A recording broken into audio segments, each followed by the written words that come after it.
Como puede verse en el título de esta primera clase, hay un guiño jocoso al objeto de la lección que tiene que ver con desvelar qué tipo de disciplina es la epistemología, cuál es su naturaleza, su alcance, su propósito.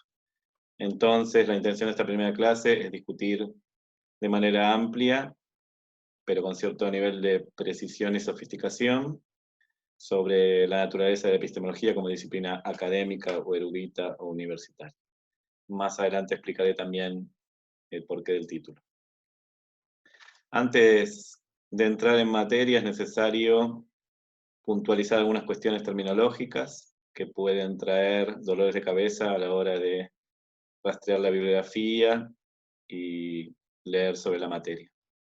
En primer lugar, la disciplina que vamos a estudiar, la epistemología, tiene varios nombres.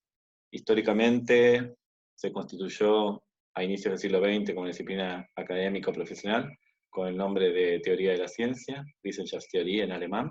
Ese nombre ya venía desde el siglo XIX. En el siglo XIX también existía el nombre de epistemología, aunque no era completamente aplicado a la disciplina que vamos a estudiar aquí. Después, a partir de la Segunda Guerra Mundial y en el momento inmediato de posguerra, los nombres comunes para disciplina podían ser metodología de la ciencia, lógica y metodología de la ciencia, lógica de la ciencia, teoría de la ciencia, reflexión sobre la ciencia, etc. Y más o menos para las mismas épocas y hasta hoy también se utiliza como alternativa filosofía de la ciencia, sobre todo en el mundo anglosajón. Por tanto, vamos a usar epistemología para este curso, es el nombre tradicional en América Latina, eh, dominante aquí en Argentina y en el Cono Sur, y bastante extendido en el resto de los países de habla española. No tanto en España, donde por influjo del espacio académico anglosajón se usa como alternativa filosofía de la ciencia. Entonces, en las lecturas que vamos a compartir a lo largo del cuatrimestre, muchas veces la expresión epistemología es reemplazada por filosofía de la ciencia, que es una traducción directa de philosophy of science en inglés. Eso hay que manejarlo con cuidado, entenderlo y verlo para poder discernir de alguna forma qué corresponde como bibliografía pertinente para la materia y qué no. Correlativamente también la palabra epistemología tiene varios significados y eso también trae confusión y es necesario aclararlo, aunque sea brevemente, para poder profundizar en la bibliografía académica sobre el tema. En el sentido que le vamos a dar acá en el curso, la epistemología es una disciplina académica, formalizada, emergida, consolidada, con una historia relativamente reciente, tiene un siglo de existencia, y tiene que ver con la reflexión sostenida acerca de la naturaleza de la ciencia, o sea, como decía el título jocoso, acerca de qué es la ciencia y con qué se come. Epistemología también se usa, sobre todo en el ámbito francés y en otros idiomas latinos, como sinónimo de lo que en castellano llamaríamos nociología, teoría del conocimiento. Este uso de epistemología en lugar de nociología tiene que ver con una confusión o conflación o superposición entre el conocimiento certero, conocimiento fundamentado y el conocimiento científico. Entonces, prácticamente se identifica cualquier teoría de conocimiento serio con una teoría de conocimiento científico. Por otra parte, en el ámbito anglosajón, a veces epistemología, epistemology, se usa para hablar de un enfoque determinado dentro de lo que nosotros trabajamos aquí como epistemología, como solamente un enfoque de la disciplina más epistémico, más centrado en las cuestiones de validez, verdad y alcance, estructura y función del conocimiento científico. Hecha esta primera aclaración, que vamos a profundizar en los prácticos, paso directamente a materia. La tesis de partida de esta primera clase es que describir o definir o acotar o precisar el contenido de la palabra epistemología en una primera clase es complicado, sobre todo si se quiere ser al mismo tiempo sencillo y riguroso. Es muy común, y para quienes son de profesorado lo habrán transitado quizás en otras materias, que profesores y profesoras de las distintas asignaturas en la escuela secundaria, en la universidad, en la primera clase intentan definir su campo de acción.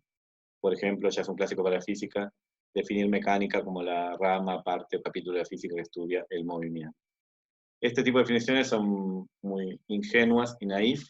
En general, o hacen referencia a términos, ideas y nociones que todavía los estudiantes no conocen y que quedan fuera del alcance de su campo de acción y de comprensión, o bien están formuladas en un lenguaje más llano y natural y por tanto dejan dentro cosas que no corresponden al campo y dejan fuera cosas que sí corresponden. Entonces, hay una tensión complicada entre la sencillez, la ausencia de lenguaje técnico y el rigor y la precisión en la determinación del campo de acción. Si renunciamos a esta pretensión de definir el primer día, la primera clase, que es epistemología, podemos intentar caminos anexos o adyacentes. Otro tipo de caminos para tener una primera comprensión, una comprensión de primer orden, una primera aproximación al campo de la epistemología como disciplina a enseñar y a aprender.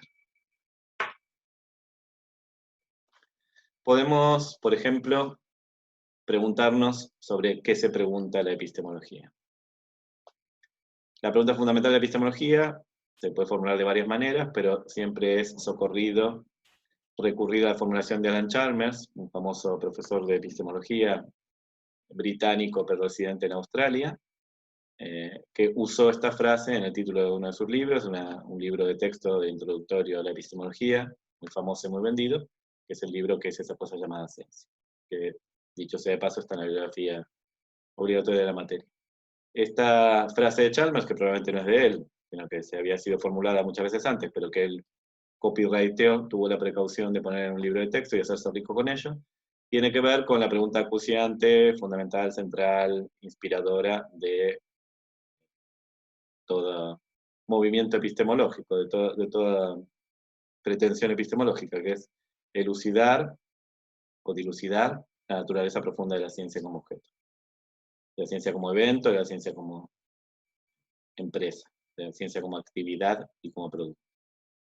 Por eso conecto con el título de esta primera clase, que es la epistemología con que se come, que sería llevar a un nivel más alto, al nivel de las metadisciplinas, al nivel de la epistemología, la misma pregunta, acerca de la naturaleza, función y alcance de una disciplina científica. Por tanto, podríamos decir, refraseando a Chalmers, que el objeto, el propósito de ser de la epistemología es contestar a la pregunta de qué es la ciencia con que se come. Si pensamos esta pregunta, ¿qué diablos es esa cosa llamada ciencia? La pensamos en términos de lo que nos suscita a nosotros cuando oímos la palabra ciencia, nosotros entendiendo ahora como estudiantes avanzados de profesorado, licenciaturas o incluso graduados que están haciendo el doctorado, se abriría un globito, una imagen, muy rica y muy densa. Probablemente de esa imagen lo primero que aparezca es este tipo del científico, que es la reacción pavloviana conductual más común a la palabra ciencia, el estereotipo de una actividad llevada adelante por personas un poco extrañas, como los protagonistas de la serie Big Bang Theory, esos calvos de gafas ortivas, cincuentones, clase medieros, machos y fachos que quieren conquistar el mundo. Aclaro que en Big Bang Theory no son tan así, pero mantienen el centro medular del estereotipo. Y después se nos van abriendo más complejidades, porque como hemos transitado buena parte de una carrera de ciencias universitaria y hemos tenido contacto con los distintos capítulos y ramas de la disciplina y con sus prácticas experimentales y de laboratorio, nuestra imagen simplista inicial, que es la imagen folk, extendida, socialmente compartida, de sentido común, se enriquece y vemos más cosas. Vemos laboratorios, vemos instalaciones, vemos experimentos, vemos historias, vemos personajes, vemos libros y textos, vemos leyes y teorías, vemos formulaciones matemáticas, simbología, lenguaje técnico, y también vemos un contexto muy rico. Instituciones como el CONICET, el Ministerio de Ciencia y Tecnología, el recuperado Ministerio de Ciencia y Tecnología, la Secretaría de Ciencia y Técnica de la Universidad de Buenos Aires, vemos la carrera de investigador científico, vemos el ascenso en el estudio a través de distintos grados académicos, de licenciatura, maestría, doctorado, postdoc.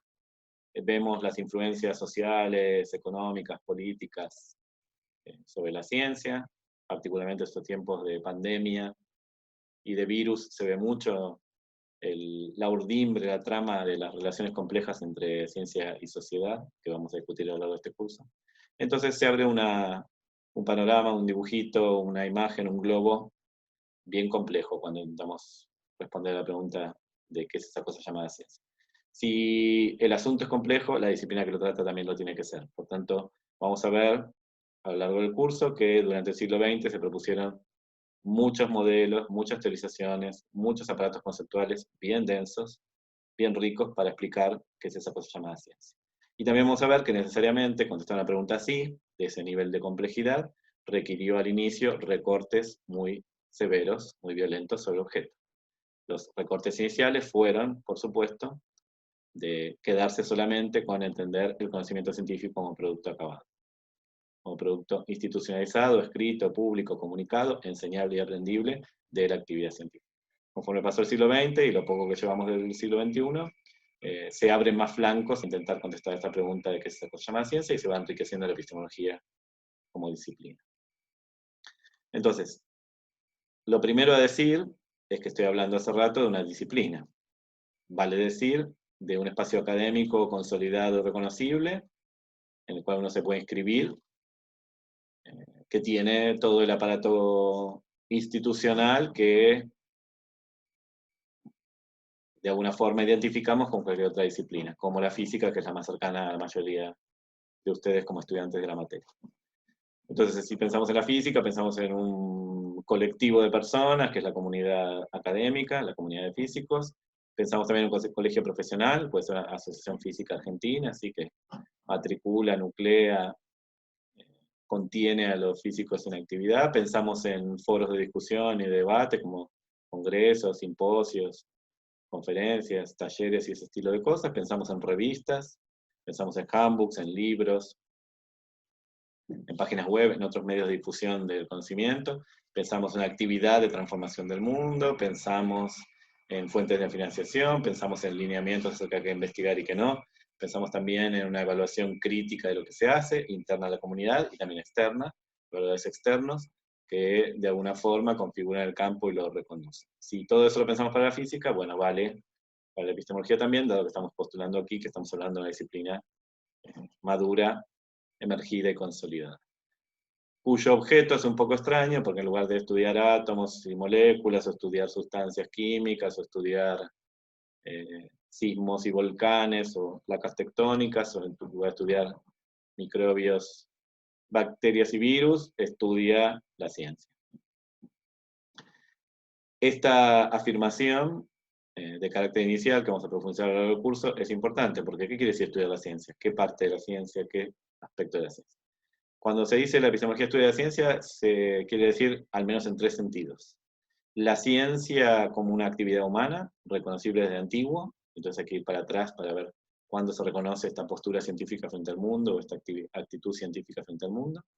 Entonces, reconoce que hay una forma de relacionarse con el mundo y entre sí, hombres y mujeres, que llamamos ciencia. Un segundo sentido tiene que ver con ciencia como el conocimiento científico acumulado, distribuido en disciplinas, o en ciencias en plural, lo que llamaríamos técnicamente la episteme, ¿no? El conjunto total de conocimiento acumulado, de carácter científico acumulado por la humanidad, distribuido en capítulos y ramas, en disciplinas y ciencias. Y por último, puede querer decir alguna ciencia en particular. ¿Sí? Se puede hacer epistemología de las ciencias naturales, de las ciencias sociales, de las ciencias formales, se puede hacer epistemología de la física, y también se puede ir más abajo a epistemología de la mecánica cuántica, o de la mecánica clásica, o de la óptica o del electromagnetismo. Entonces el objeto es triple. La actividad vaga e imprecisa, general, histórica y contextualizada, una foto fija del conocimiento actual acumulado y los procesos que llevan a construirlo y validarlo, o alguna de las disciplinas que se autoproclaman científicas en el día de hoy, en términos de su naturaleza, su objeto, su fundamentación, su metodología, su validez, su alcance. Por último, y para encabalar con lo siguiente, la pregunta de qué es esa cosa llamada ciencia también de alguna forma esconde un propósito. ¿Para qué nos queremos preguntar sobre la ciencia? Uno podría preguntarse sobre la ciencia como un objeto de curiosidad, una actividad más del ser humano, o un producto más conquistado trabajosamente por la humanidad desde otras disciplinas que estudian lo humano, como psicología, sociología, historia, lingüística, antropología, etnografía, etc. Y de hecho así se hace. Todas esas disciplinas en algún momento de su historia han estudiado la ciencia como objeto y se han preguntado sobre ella. Pero al dedicar una disciplina completa al estudio de la ciencia, dedicarle una disciplina en particular a la pregunta que es esta cosa llamada ciencia, estamos de alguna forma pensando en un propósito fundacional por debajo. Probablemente ese propósito fundacional, en el inicio de la disciplina, e incluso en sus prolegómenos, en su pasado glorioso y en sus primeros intentos de consolidarse en el siglo XIX, tenga que ver con la demarcación. La demarcación es un término técnico de la epistemología que tiene que ver con distinguir, separar, ser capaz de diferenciar entre ciencia y no ciencia. Este ha sido el propósito de la reflexión epistemológica, el pensamiento epistemológico desde antiguo, muy particularmente en el siglo XIX, en vinculación con un proyecto político, social, económico, que fue la revolución industrial y el capitalismo, y después retomado en el siglo XX claramente por la primera escuela profesionalizada y formal de la epistemología, que fue el Círculo de Viena, el positivismo.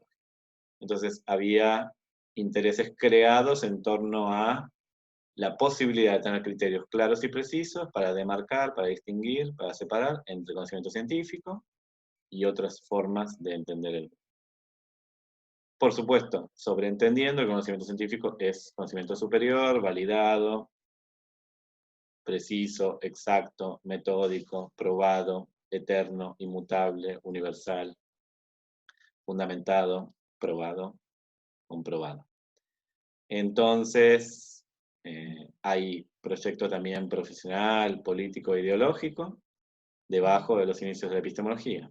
De alguna forma, conseguir adeptos, captar intereses y voluntades para la financiación de la empresa científica, para poder darle aire y viento de cola a una forma de hacer y de relacionarse con el mundo que todavía era relativamente incipiente en el último cuarto del siglo XIX o principios del siglo XX, para terminar de estabilizarla y de ponerla en connivencia y en lazos estrechos con el poder político y el poder económico.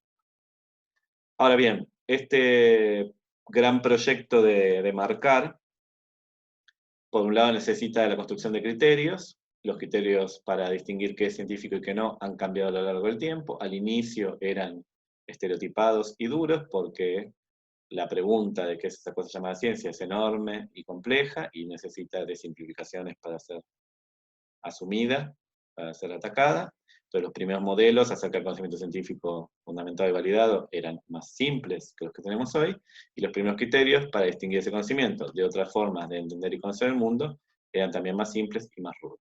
Más simples y más rudos, en algún aspecto quiere decir también más duros, más inflexibles, más sortivas.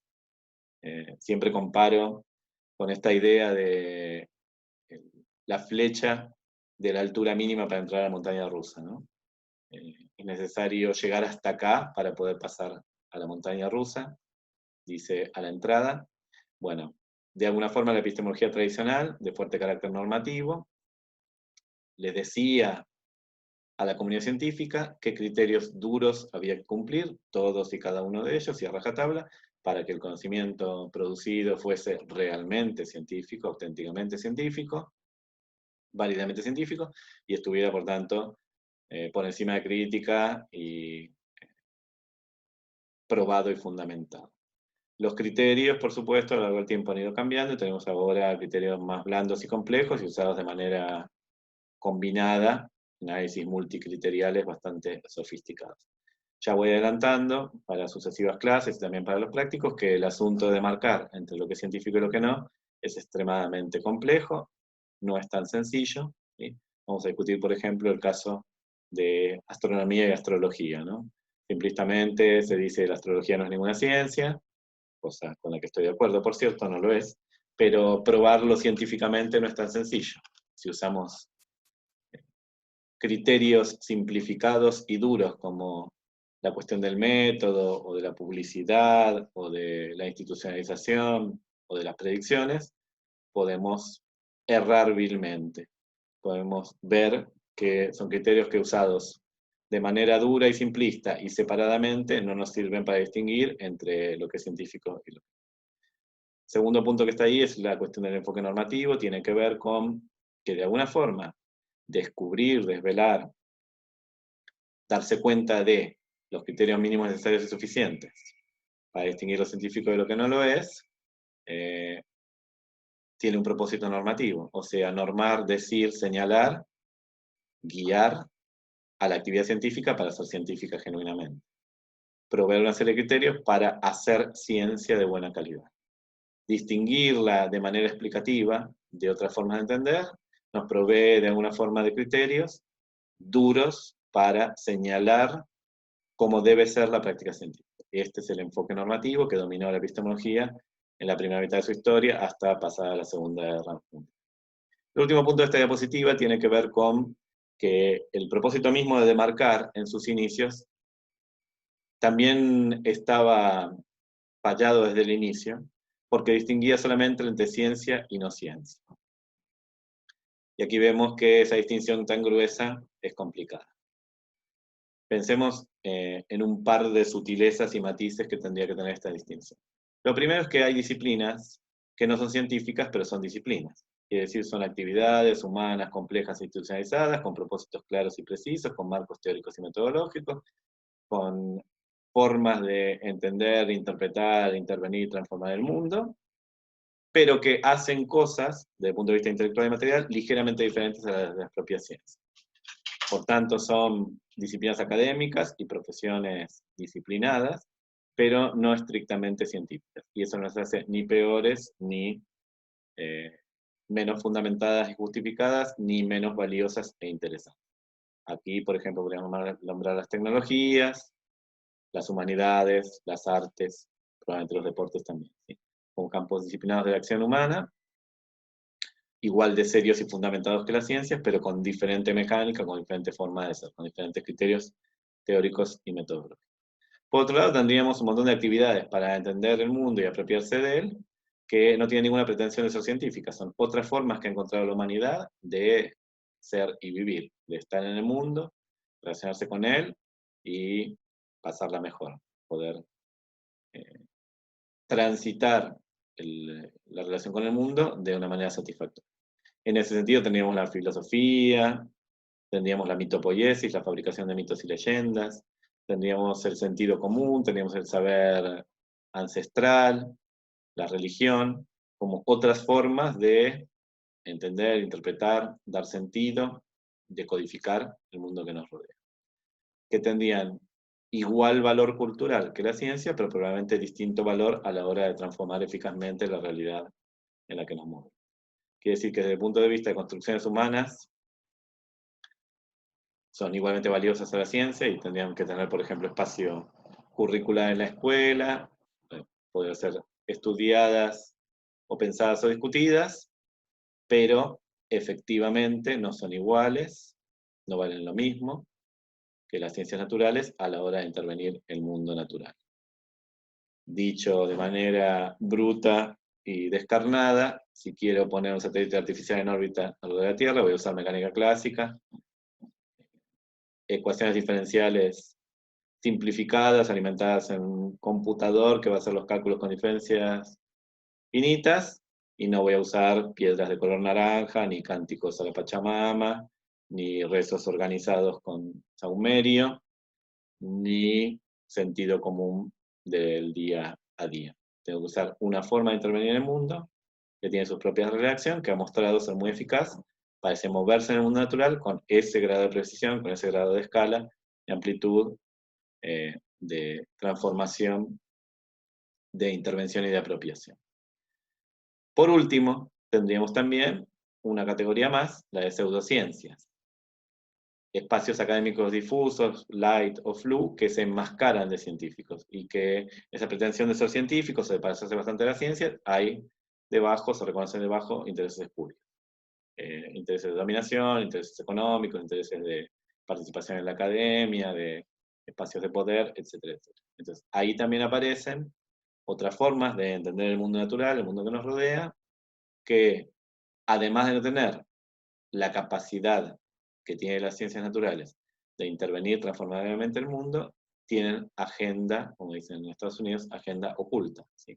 algo por debajo, no dicho, que tiene que ver con captar adeptos y voluntades, aliados posibles, con algún tipo de finalidad más o menos escondida, relacionada con poder, dinero, espacio de acción y búsqueda de soporte y de apoyo.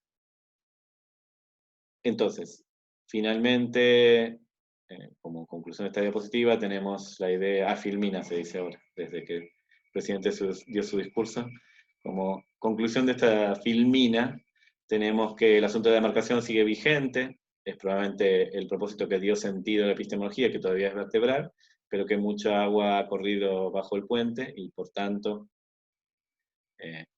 tenemos nuevas formas de demarcar mucho más sofisticadas y nuevas agendas profesionales, políticas, ideológicas, teóricas, técnicas, debajo de la idea de demarcación, debajo del propósito de demarcación. En este intento de hacer una primera aproximación, una aproximación de primer orden, una aproximación inicial no muy técnica, pero rigurosa, a qué es la epistemología, tenemos que analizar cómo se sitúa en un orden recursivo, en un segundo orden, por encima de la propia ciencia. Usemos analogías clásicas ya muy ensayadas en la enseñanza de la epistemología a lo largo del siglo XX. Nosotros podemos pintar un cuadro, jugar un partido de fútbol, y luego de haberlo hecho, o incluso antes o durante el hacer, reflexionar rigurosamente sobre esa actividad de haberlo pintado o de haber jugado, o de estar jugando, o estar pintando, o de ir a pintar o ir a jugar. Interesantemente, es natural que hagamos esa reflexión quienes hacemos la actividad. Si estoy pintando un cuadro, puedo pensar en ello, o terminar el cuadro, puedo pensar en cómo lo he pintado, y lo mismo vale para el fútbol. Pero también se ve que esa reflexión puede ser hecha por alguien que no fue el actor inicial. Un observador externo que tiene ante sí el cuadro o ha visto el partido de fútbol. Esa observación, en el caso que la haga el mismo actor, ¿sí?, el mismo hacedor de la actividad, o una segunda persona observadora, puede volverse bastante sofisticada. Técnicamente muy sofisticada, y esto es así porque el lenguaje con que reflexionamos, el lenguaje externalizado con que expresamos, representamos nuestra reflexión, es un lenguaje metafórico, es un lenguaje técnico, es un lenguaje teórico, cargado de teoría, y por tanto puede hacer que esta reflexión sea sumamente sofisticada, al punto de a veces tornarse incluso en una reflexión profesional. Se puede profesionalizar el tipo de reflexión sobre estas actividades.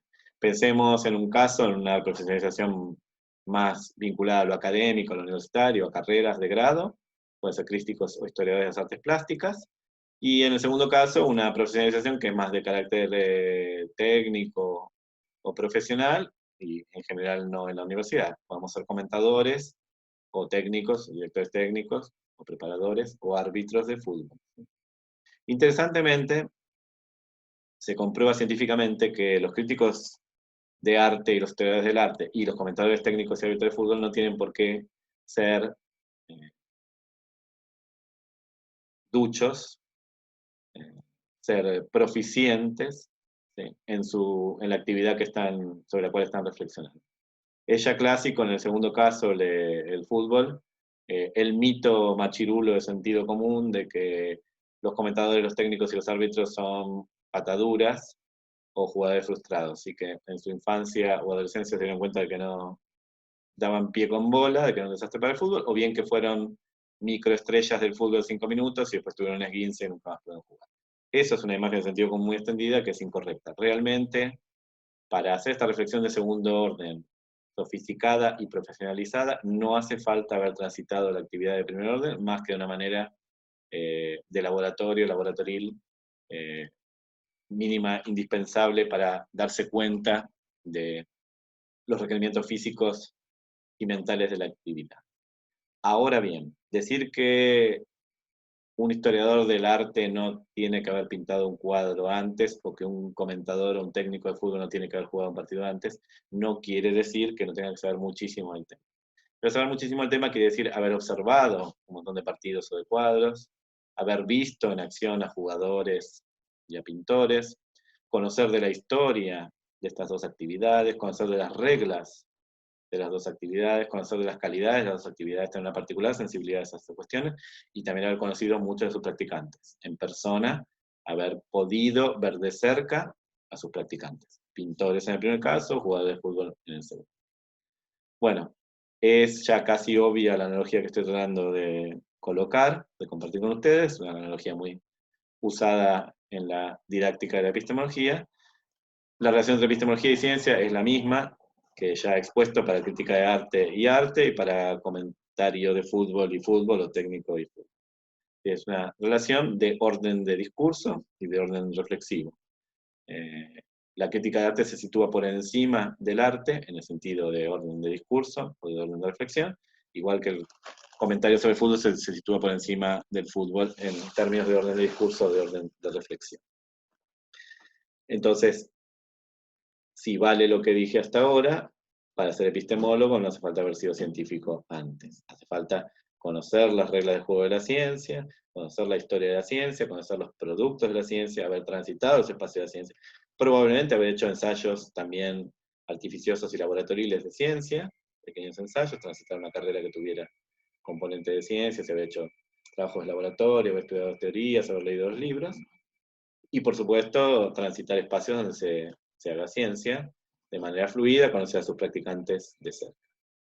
Si eso no se cumple, el desastre puede ser el mismo que ser un crítico de arte sin haber visto un cuadro o un comentador de fútbol sin entender las reglas mínimas del partido. ¿Sí? O sea, dicho en castellano normal, hablar al pedo.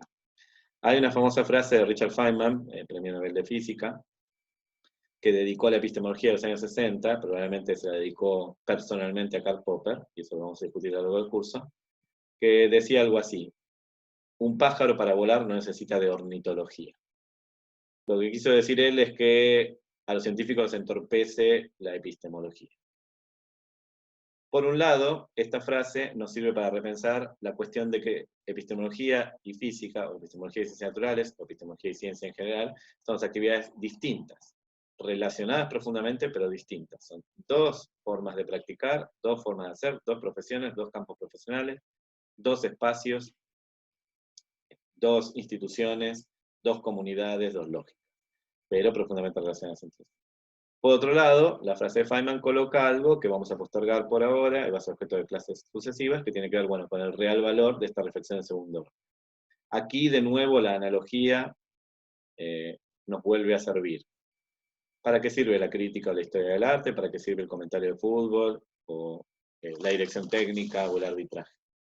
Bueno, las distintas respuestas que podamos dar a esas preguntas, las podemos subir a la relación entre epistemología y esto puede ser objeto de un práctico en uno de estos días. Tratar de pensar en qué sentidos estas actividades de segundo orden configuran, conducen, enmarcan, relatan, inscriben, representan, referencian, historizan la actividad de primer orden. ¿Sí?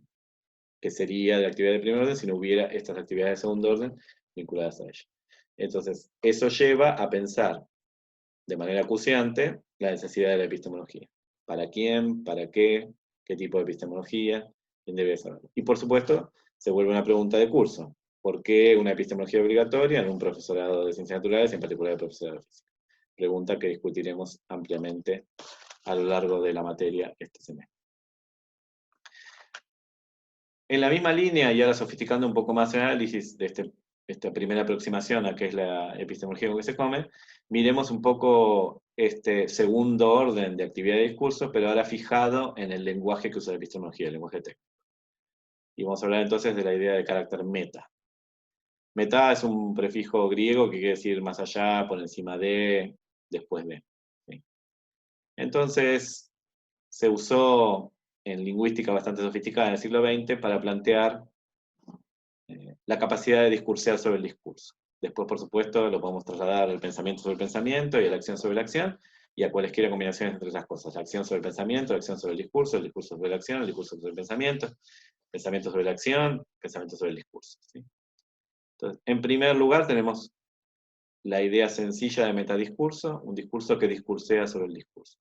La necesidad de pensar que el lenguaje se puede anidar en diferentes órdenes o niveles y que puede referirse al mundo o a sí mismo es necesaria, o es central, para transitar un montón de paradojas del campo de la lingüística, de la lógica y la matemática, clásicas de último cuarto del siglo XIX, ¿no? Uno podría relacionarlas directamente con la figura de Bertrand Russell, por ejemplo, entre otros, que planteaban ese tipo de retruécanos y paradojas en el encabalgamiento entre el siglo XIX y el siglo XX. Recuerden la famosa frase esa de yo soy un mentiroso compulsivo, ¿no? Como puede ser analizada, que lleva siempre a un callejón sin salida si uno no entiende lo de órdenes de discurso. Bueno, miren brevemente los ejemplos. Si yo digo esta mesa es blanca, me estoy refiriendo, por supuesto, a una mesa, un objeto externo a mi discurso y a una propiedad de esa mesa, que es el de ser blanca. Se supone que estoy atribuyéndole una propiedad que más o menos es fácil de atribuir. La blancositud es una idea sencilla, cultural, aprendida tempranamente, relacionada con la naturaleza y la óptica y el ojo, y más o menos aplicada por todo el mundo de manera aproblemática, de manera uniforme o homogénea. Ahora bien, yo puedo decir, esta mesa es blanca, es una versión binombre simple. Y por supuesto necesito estas comillas que aparecen en la diapositiva, en la filmina, para distinguir que la segunda parte de esta frase está hablando de una frase, no de una mesa. Lo que es una oración binombre simple es la frase, la oración, esta mesa es blanca, que es un objeto del discurso del lenguaje, no un objeto del mundo. Aquí no estoy hablando de ningún mueble de la habitación, estoy hablando de una fórmula bien formada, una frase bien construida, sintácticamente correcta, del castellano normal, de la variante rioplatense del castellano normal. ¿Sí? Por supuesto, yo puedo seguir anidando para arriba más niveles de discurso. Podría decir, esta mesa es blanca, es una oración binombre simple, es una idea de la gramática tradicional. ¿Sí? Ahí necesitaré dos tipos de comillas, para esta mesa es blanca y para esta mesa es blanca es una oración binombre simple. Y así sucesivamente para arriba. Esta capacidad del discurso de hablar sobre sí mismo, de referirse al discurso y no a los objetos del mundo, está claramente asociada a nuestra forma de pensar, de referir y de representar, y fue estudiada largamente a lo largo del siglo XIX y XX por la lingüística y otras disciplinas abocadas al estudio del lenguaje. A esta capacidad de anidado del discurso se le asoció la idea de metadiscurso, discurso del discurso, y entonces se expandió rápidamente el uso de este prefijo meta para otros casos, otros ejemplos donde también quiero dar esta idea de elevar al cuadrado de una función que me hace hablar sobre. Entonces, metateoría sería una teoría sobre la teoría, metaciencia sería una ciencia sobre la ciencia. Tenemos, por tanto, ya vamos adivinando que el carácter central, esencial de la epistemología es el de ser metateórica, es una teorización fina y sofisticada sobre las teorías científicas, sobre la teorización científica, y por tanto eso sitúa a la epistemología en el centro de las metaciencias, las ciencias cuyo objeto de trabajo sean las ciencias. Metaciencias hay muchas, se construyen más o menos agarrando cualquier ciencia social que se precie y poniéndole el sin categorema de la ciencia. Yo puedo hablar de filosofía de la ciencia, que sería epistemología, en la terminología que vamos a usar en este curso. Puedo hablar de historia de la ciencia, sociología de la ciencia, psicología de la ciencia, lingüística de la ciencia, antropología de la ciencia, hasta geografía de la ciencia, por ejemplo. Entonces, hay muchas metaciencias, la metaciencia por excelencia, la que toma la pregunta más fundamental, más central, más amplia y más medular, que es esa cosa llamada ciencia, es la epistemología.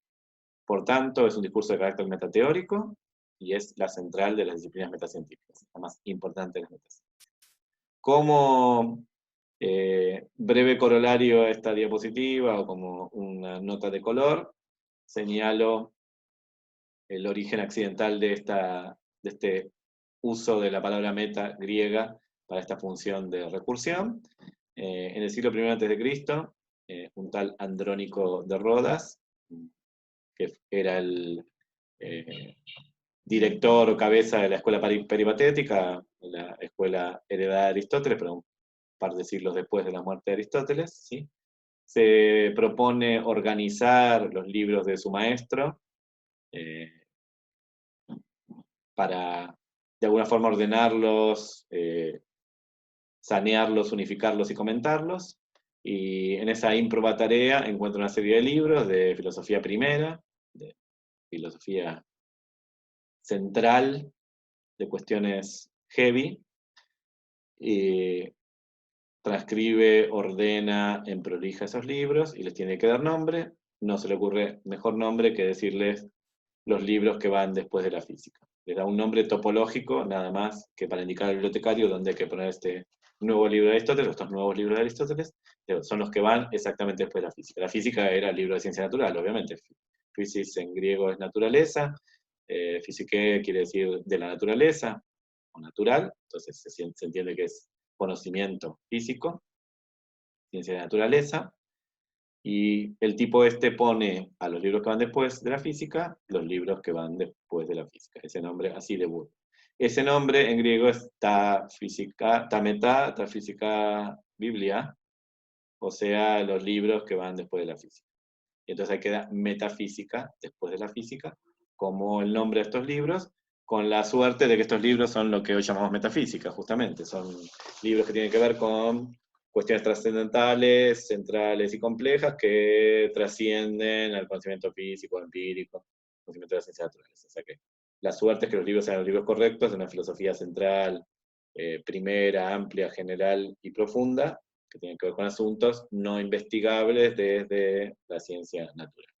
Así que lo que era una relación topológica sencilla, van después de la física, se transformó en por encima de y más allá. Investigando, yendo, hurgando, metiéndose en cosas para las cuales la física se queda corta. ¿Sí? Entonces ahí aparece la idea de metafísica, y después el prefijo griego meta es usado más ampliamente para este tipo de relación con el conocimiento que lo supera, lo cubre, va por encima, reflexiona sobre él, lo trasciende. Como en los ejemplos que les di antes de metadiscurso, metateoría y metaciencia. Por otra parte, podríamos aproximarnos a la epistemología como disciplina mirando qué hacen los epistemólogos. Aproximarnos al quehacer epistemológico, a la práctica epistemológica, a la tarea del epistemólogo. Para ello estamos definiendo epistemología como aquello que hacen los epistemólogos. Ustedes podrán decirme, bueno, es medio circular porque ¿quiénes son los epistemólogos? Aquellos que cultivan la epistemología. No es tan circular, hay una forma de salir de circularidad que tiene que ver con reconocer a los epistemólogos como aquellos que se llaman a sí mismos epistemólogos y se identifican con una profesión, con una tarea, con una disciplina y con un espacio profesional. Vale decir que epistemología es un nomenclador aceptado al día de hoy en cualquier institución científica que se precie. Aparece como nomenclador para el CONICET, con el nombre de Filosofía de la Ciencia, por cierto.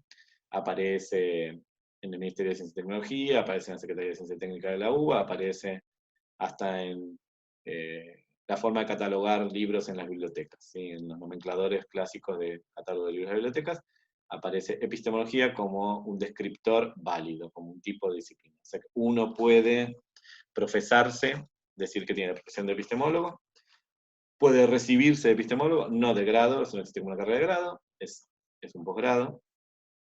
La gente que hace epistemología anteriormente en el grado ha hecho una licenciatura o un profesorado en ciencias naturales, física, química, biología, geología, meteorología, astronomía, etc., o un profesorado, una licenciatura en filosofía.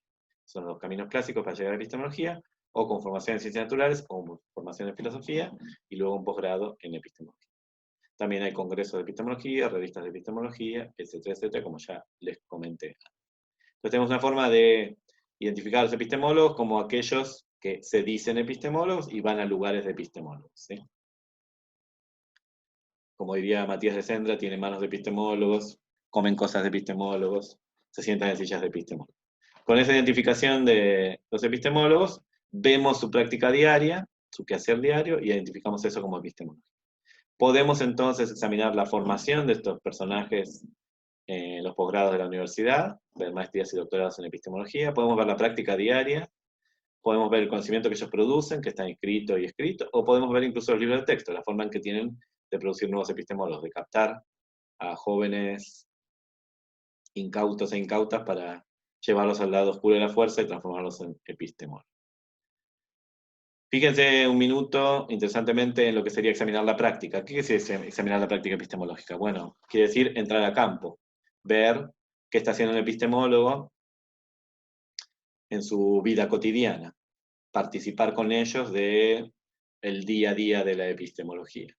Puede ser a través de verlos en acción, puede ser a través de entrevistarlos y preguntarles, puede ser a través de filmarlos o registrar su práctica, puede ser a través de inferir cuestiones de la práctica a través de sus productos, sus relaciones, sus juegos de poder, etc. Todo esto lo marco ahora, tempranamente, porque va a reaparecer a lo largo del curso, tiene que ver con los mismos modos empíricos de investigar la ciencia para hacer epistemología.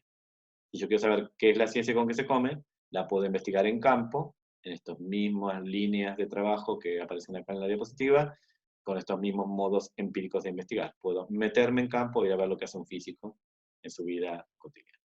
Cuando uno hace esto de ver la práctica epistemológica, reconoce lugares epistemológicos. Lugares comunes epistemológicos son los topoi. Los grandes asuntos, las grandes cuestiones, los grandes campos de problemas que dan estructura a disciplina, dan personalidad a disciplina, la distinguen de otras disciplinas y que han atravesado la larga y rica historia del pensamiento de la práctica epistemológica a lo largo de los siglos y en particular de la epistemología profesionalizada en el siglo XX. Acá aparecen algunos ejemplos de topoi, de lugares epistemológicos, la cuestión sobre la estructura de las disciplinas científicas, de las teorías, de los modelos, el lenguaje con que hablamos sobre el mundo, lenguaje técnico, sofisticado, preciso o exacto, el lenguaje simbólico, el lenguaje multisemiótico, expandido con imágenes, con ecuaciones, con grafos, con tablas, etc. El topos de representación, de formas de representarse el mundo como teorías y modelos, el topos de método, los caminos, los algoritmos, los esquemas de acción, las formas de hacer propias de los científicos y científicas para construir conocimiento, el topos de progreso, que tiene que ver con cambio, evolución, a lo largo del tiempo, crecimiento de la ciencia, transformación de la ciencia, el topos de valores, los valores asociados a la práctica científica, los valores más duros, tienen que ver con verdad, validez, fundamentación, utilidad, y los valores éticos más generales, ¿no? Sobre la relación entre ciencia y sociedad, cultura y humanidad. Por supuesto, esta es una corta lista de topoi posibles, vamos a explorar algunos otros durante el semestre. La idea es que aparecen como lugares comunes repetidos, grandes preguntas o focos que desde siempre han sido pensados epistemológicamente a la hora de intentar caracterizar la actividad científica y sus productos y a los hacedores que son los científicos. Miremos, por último, el topos de la explicación científica, o el topos que explora la naturaleza de la explicación científica, como ejemplo de intentar explicar qué es la epistemología a través de dilucidar o elucidar la rica práctica epistemológica. Vamos a intentar la primera aproximación a cómo sería la práctica de un epistemólogo o una epistemóloga actual. El interés por la explicación es central en la epistemología del siglo XX y XXI y es muy antiguo también. Se puede rastrear hasta la antigua Grecia con los trabajos de Aristóteles. ¿Sí? Desde siempre, quien ha pensado sobre el mundo natural y ha intentado obtener conocimiento válido o valedero sobre el mundo natural se ha preocupado o preguntado sobre la naturaleza de ese conocimiento válido o valedero. Vale decir, de por qué explican las ciencias naturales satisfactoriamente el mundo natural. ¿Qué desvelan, qué descubren, qué encuentran, qué intuyen, qué proyectan, qué inventan, qué generan para poder decir que están dando explicaciones satisfactorias o de buena calidad o aceptables o valederas sobre el mundo natural? Por tanto, estaremos hablando de explicar la explicación. ¿Sí? La epistemología, desde siempre y con mucha fuerza en la segunda mitad del siglo XX, ha tratado de explicar la explicación científica, de modelar satisfactoriamente cómo explican los científicos y científicas. Ese intento de explicar la explicación tenía que ver con un montón de focos clásicos, todos reunidos y trenzados en la idea de explicación que estaría en el vértice de la actividad científica. Aparece la idea de validez, en qué sentido el conocimiento científico está certificado, está comprobado, está validado, está apoyado, está fundamentado, está probado. Aparece la idea de estructura, cuáles son las estructuras lógicas, lingüísticas, formales, sintácticas, que permiten conocer el mundo y generar conocimiento válido. Aparece el foco del lenguaje, sobre con qué lenguajes en plural explican las ciencias, el foco de la inferencia o razonamiento, los modos de sacar información nueva a partir de la información vieja, y de guardar la pista o la traza de la validez a lo largo de esa extracción de información nueva, el foco del método, de los modos de pensar, de lenguajear, de inferir, que conservan validez y verdad, que permiten sacar conclusiones, que permiten llegar al conocimiento, que permiten aceptar ese conocimiento como válido, el foco de las leyes, como si fueran una forma naturalizada de entender la explicación, de encontrarla en el mundo, como que las leyes estuvieran ahí afuera, listas a ser descubiertas, una concepción de la explicación particular, histórica, cultural, que vamos a discutir a lo largo de este curso. Por otro lado, el foco con la explicación, el morbo con la explicación, o el interés por la explicación, en mi opinión, y esto es una opinión personal fundamentada, una tesis mía, tiene que ver o da cuenta de una aproximación muy clásica de la enseñanza de epistemología. Dicho sea de paso, la podríamos identificar con algunas de las cátedras del CBC en la materia de introducción al pensamiento científico. Esta aproximación clásica de epistemología tiene mucho de validez, estructura, lenguaje, inferencia, método y leyes, o sea, todos los focos que puse antes, como prolegómenos o preparación para hablar de explicación. Quiere decir que, en general, las introducciones a la epistemología a nivel terciario o universitario tienen muchos capítulos, mucho contenido, muchas lecciones, muchos ejercicios, mucho lenguaje técnico vinculado con estos focos de más arriba. Se cree que son prerequisitos entender estructura, naturaleza y validez del lenguaje natural y del lenguaje científico técnico, y entender cuestiones de lógica formal para tener una herramienta de construcción de conocimiento validado. Todo eso lleva, por supuesto, también al foco del método, de los pasos a seguir para el buen pensar, para poder de alguna forma inferir conocimiento válido a partir de otro validado. Estaría también relacionado con la observación y la experimentación. El topos de explicación mirado clásicamente, mirado de manera positivista o cientificista, tendría que ver con cuáles son las fuentes confiables y fiables de información válida, de buena calidad, para introducir en la máquina inferencial, en la máquina explicativa y generar conclusiones bien fundamentales. Entonces, una aproximación clásica de ciencia de epistemología muy extendida, probablemente algunos de ustedes la vivieron en carne propia, tiene que ver con esto de enseñar mucho de lenguaje, mucho de lógica, mucho de esta idea de la epistemología como disciplina de segundo orden y el carácter metadiscursivo, para luego de alguna forma llegar a la cuestión de inferencia, explicación y argumentación, que llega tardíamente en el cuatrimestre o en el curso. Acá vamos a tratar de invertir el orden, de darle vuelta al calcetín a la media, de centrar el foco en naturaleza, función, validez y alcance de la explicación científica, o sea, lo que yo llamé explicar la explicación, y eso nos va a llevar subsidiariamente a la necesidad de estudiar un poco de validez, estructura, lenguaje, inferencia, métodos y leyes. Por otra parte, este topo de naturaleza de explicación científica, o de explicar la explicación, es un gran distinguidor de escuelas epistemológicas. Las ideas que las distintas escuelas, autores y textos corrientes de epistemología del siglo XX han construido sobre explicación son muy diversas entre sí y están muy relacionadas con el carácter central de las tesis epistemológicas que estas escuelas, estos autores, estos textos adhieren o soportan. Entonces, es un descriptor muy potente para distinguir entre aproximaciones históricas a la epistemología, escuelas o corrientes epistemológicas a lo largo de la historia de la epistemología, que vamos a tratar de mapear, de describir a lo largo del curso.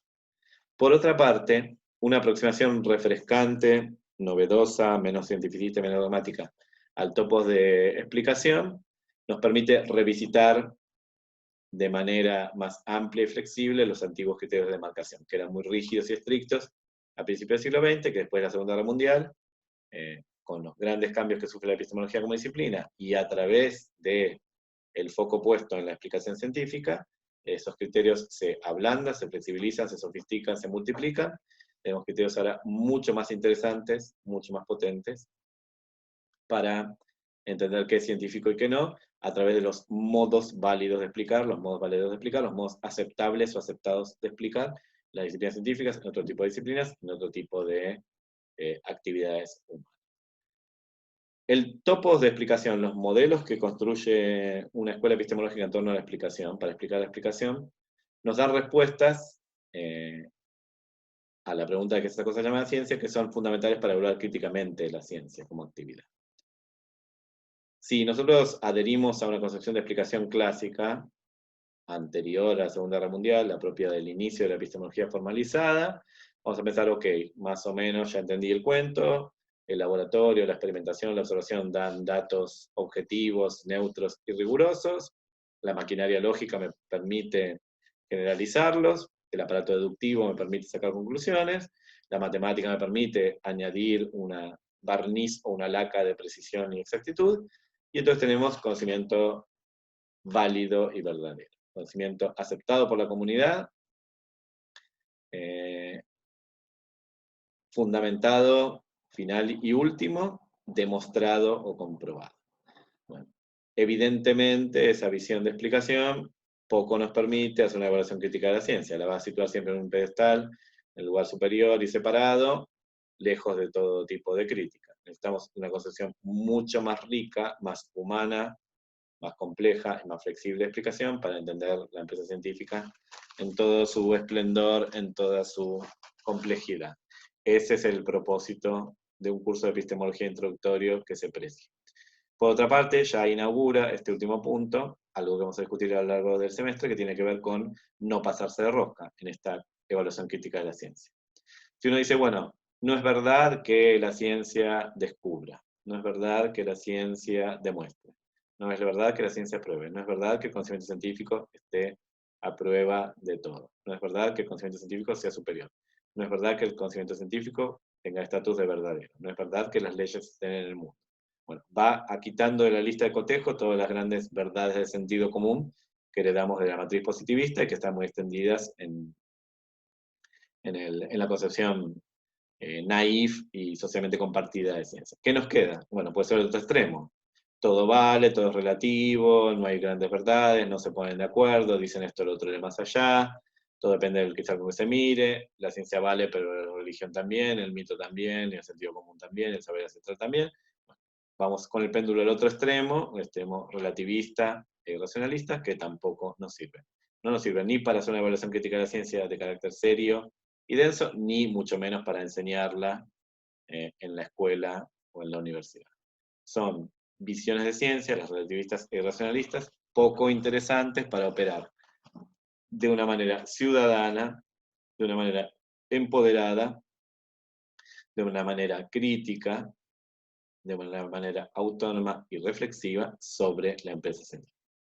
Si queremos tener una imagen de ciencia suficientemente interesante y densa como para poder hacer una evaluación crítica ciudadana de la ciencia, necesitamos una visión de qué es la explicación y de qué es la ciencia en su conjunto, templada o moderada, a mitad de camino entre la fantasía erótica positivista de que la ciencia es lo máximo, como Chapulín Colorado, y de la iconoclasta versión irracionalista relativista de que todo vale y todo es lo mismo y la ciencia es puro cuento, macho y facho, conspiranoico, emanado del poder para tenerlos un poco ocupados y un poco distraídos.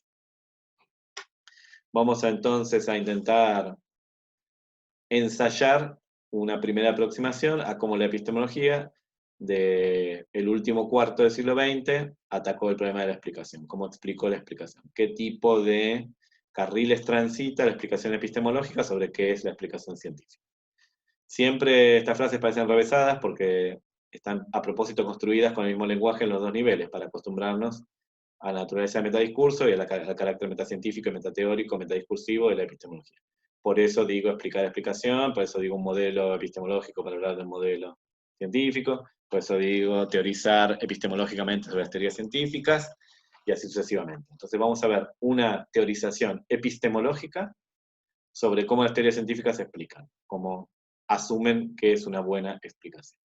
Ya se ve en la filmina una imagen de la web que a todos nos activa ya mucha literatura debajo, mucha ciencia ficción debajo, pero intentemos por unos minutos ser lo más objetivos posibles, como sería un cronista o reporter de esta escena, o un oficial de policía que va llamado por el joven y va a intentar tomarle testimonio, o un observador médico o psicológico en una cámara GESEL, mirando el comportamiento del joven. Bueno, por supuesto que es imposible lo que estoy tratando de hacer, pero lo vamos a intentar hacer de manera así laboratorial y artificiosa. Vamos a decir, bueno, un joven en sus años 20, ¿sí? De veintitantos, despiértase a altas horas de la madrugada, solo en su habitación, lejos de otras personas, con sensación de inmovilidad, de opresión, de pánico, falta de aire, opresión en el pecho, inmovilidad, siente presencias extrañas en su habitación, ve luces, oye sonidos extraños, a veces alcanza a divisar figulinas estilizadas, humanoides en su habitación, intenta pedir auxilio y no lo logra, intenta levantarse o defenderse del ataque y no lo logra, y después de un apagón confuso, se despierta la mañana siguiente con vagos recuerdos de lo sucedido. ¿Sí?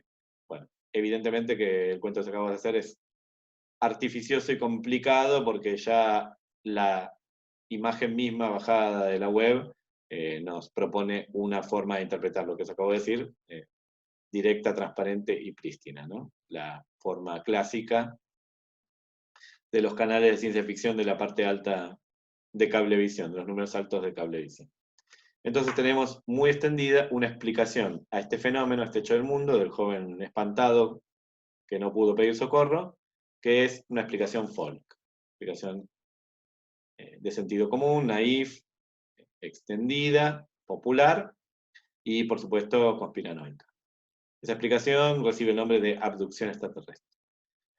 Si bien es verdad que abducción es una mala traducción del inglés, el uso del término abducción en castellano se justifica porque se quiere decir que es un rapto, un secuestro, una llevada, o una presencia, un contacto, que tiene un cierto carácter. Un carácter de furtividad, de violencia, de tecnología, de tecnologías utilizadas, etcétera, que no tendría solo la idea del rapto o secuestro o el llevarse. Entonces, se usa para abducción como un término técnico, ¿no? Estamos hablando del término técnico del lenguaje folk o del lenguaje conspiranoico. Ha sido abducido por una inteligencia alienígena. Interesantemente, como ustedes sabrán, si son cultores y consumidores de esos canales altos de cablevisión, la explicación de la abducción extraterrestre o el modelo de abducción extraterrestre pertenece a una familia más amplia de explicaciones, todas del mismo carácter.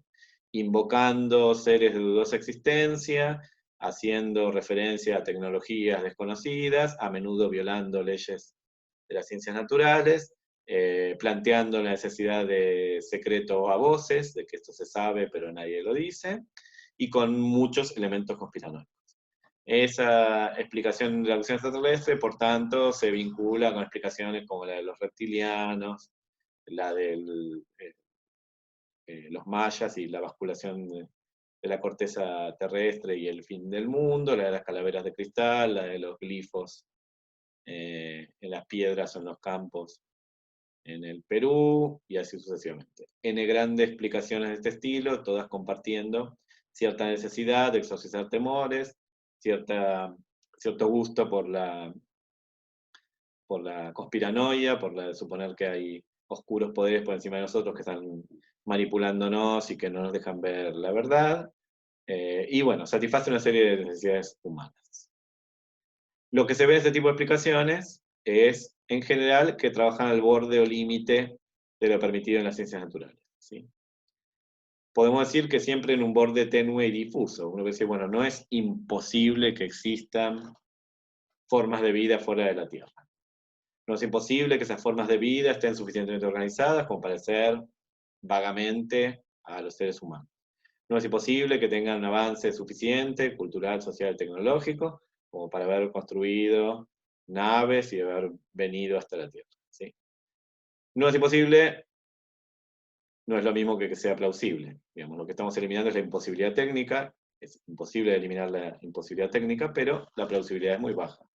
Que existan otras formas de vida, que sean de base de carbono, que estén organizadas igual que nosotros, que hayan sufrido procesos evolutivos biológicos más similares a la nuestra, que hayan llegado a seres más o menos organizados similares a nosotros, que esos seres tuvieran un decurso cultural y tecnológico similar al nuestro, que pudieran fabricarse en las naves y venirse hasta acá, etc. Por momentos, trabajar en el borde filoso de las ciencias naturales cae en la incorrección absoluta y total, ¿no? Por ejemplo, suponer formas de viajar o llegar a la Tierra o posarse sobre ella que claramente no se condicen, no son compatibles con lo que sabemos de física al día de hoy. Por supuesto, cuando uno confronta a un explicador convencido de abducción extraterrestre con estas incongruencias físicas de su explicación, sale con cosas de no sabemos todo, tenemos una venda sobre los ojos, somos unos soberbios, quién sabe si ellos han encontrado otra forma, bla, bla, ¿sí? Fíjense que esa pregunta de quién sabe si han encontrado otras formas, por supuesto que es válida, y lo que sabemos de física hoy admiraría y sorprendería a los físicos del siglo XIX, pero hay cosas que creemos que son universales, hay cosas que creemos que están suficientemente apoyadas, hay cosas en las que creemos que están compartidas por la comunidad de físicos, que sería sorprendente que se vieran violadas o refutadas prontamente. Por ejemplo, cuestiones sencillas de acción y reacción, o de velocidad de la luz, o de tipo de combustibles, etc. Pero supongamos que pudieran venir seres de otros lugares hasta aquí. Aparece entonces un segundo conjunto de constreñimientos que tiene que ver con las ciencias sociales. Si les perdonamos todos los errores y bloopers del campo de ciencias naturales, podríamos pensar de todas formas que la abducción extraterrestre, como una explicación, no aguanta mucho un análisis serio desde el punto de vista de las ciencias sociales. ¿Por qué vendrían estos seres tan avanzados a la Tierra de manera furtiva y recóndita por la noche para no despertar sospechas y se posarían, ¿sí?, en la parte de atrás, en el garaje, en el jardín de atrás de una granja perdida en el estado de Wyoming para abducir a un adolescente problemático de esa granja, llevarlo a la nave Lombriza, como decía un muchachito al lado de mi casa, someterlo a prácticas médicas vejatorias y devolverlo a la mañana siguiente a tiempo para el desayuno. Realmente sería muy forzado pensar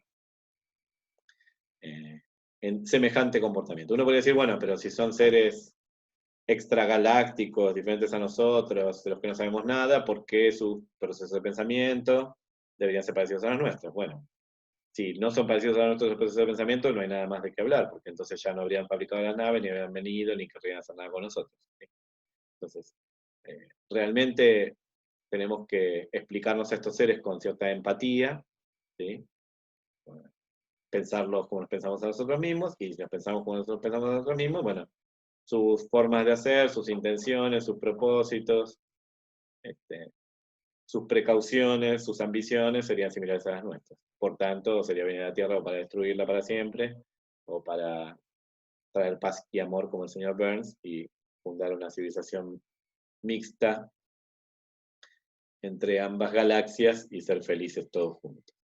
Entonces, realmente, desde el punto de vista psicológico, antropológico, sociológico, politológico, etc., esta explicación deja mucho que desear. Por supuesto que tiene también horrores científicos duros, pero más aún desde el punto de vista de las ciencias sociales. Ahora bien, comparemos con una explicación científica, puesto entre comillas, debido a que este no es un problema científico relevante, la ciencia desestima la abducción extraterrestre,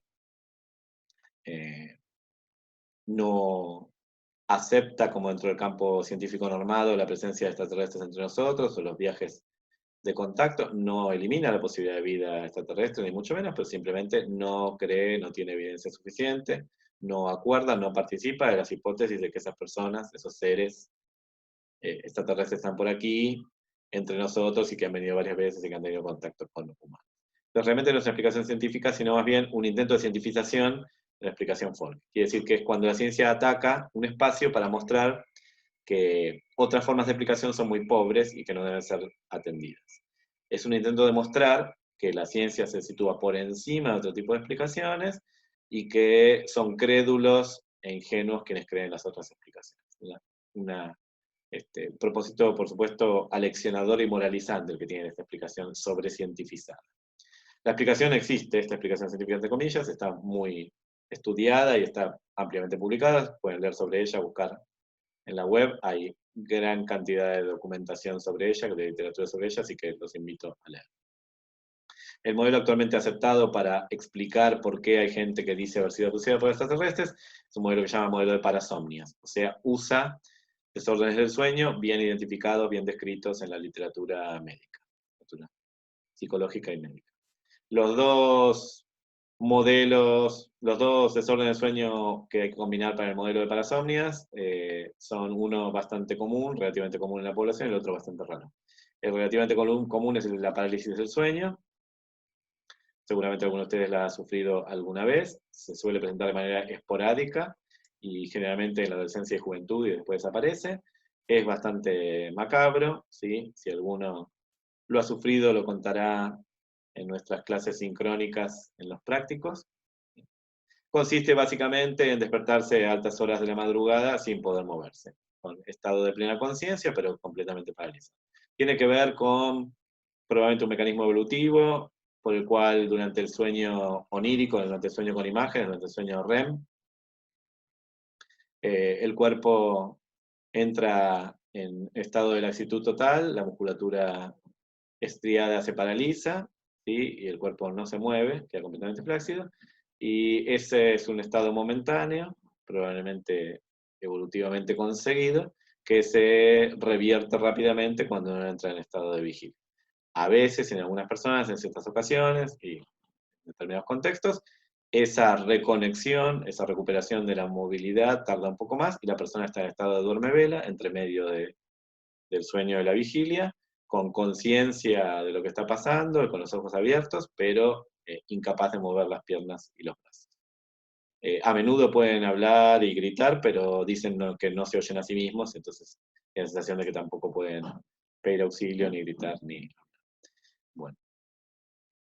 Esa parálisis del sueño a menudo está acompañada de falta de aire, sensación de presión en el pecho, una sensación ominosa general y a veces algunas sinestesias, ¿no? Mezclamientos entre sentidos. La otra parasomnia o el otro desorden del sueño que necesitamos usar para explicar la abducción se llama alucinaciones hipnopómpicas, alucinaciones en la salida del sueño. Es muchísimo más raro que el otro, tiene una incidencia de la población muy, muy baja. Son alucinaciones muy vívidas, difíciles de distinguir del estado de vigilia, todas de carácter ominoso o siniestro, ¿sí? Alucinaciones de que uno está acompañado en la habitación, de que hay presencias siniestras en la habitación, de que han venido a forzarnos, o a matarnos, o a llevarnos. Son acompañadas de sonidos fuertes, de dar vueltas vertiginoso por la habitación, a veces de una especie de despersonalización o descorporización, en la cual uno se ve separado de su propio cuerpo por arriba, ¿sí?